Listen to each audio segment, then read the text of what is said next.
Feeling corporate వ్యవస్థ media కలిపి మనకి పుట్టించింది.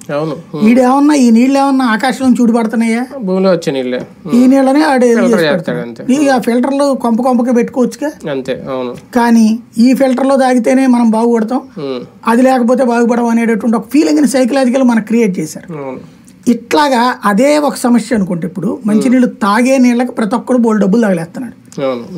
అదనుకుంటే ఇప్పుడు సాగునీటికి కూడా డబ్బులు అంటే ఎలాంటిది, ఇది ఎవరు మాట్లాడుతున్నారు అంటే దాంట్లో కూడా సంపద సృష్టి.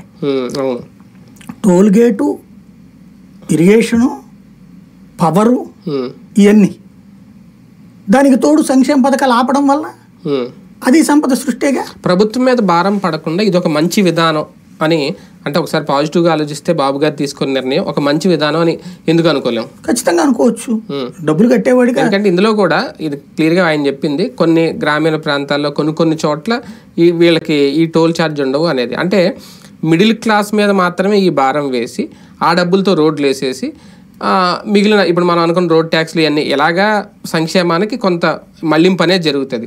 జగన్ గారు అదే చేశారని వీళ్ళు చెప్పేది. ఇప్పుడు వీళ్ళు కూడా అదే చేయబోతున్నారా? సూపర్ 6 లాంటిది ఎటువంటి ఇబ్బంది లేకుండా అమలు చేయాలంటే ఇటువంటి విధానాలు, ఇటువంటి సంపద సృష్టిలు మన జోబులోంచి డబ్బులు తీసే ఖర్చు పెట్టించడం అనేది తప్పదా?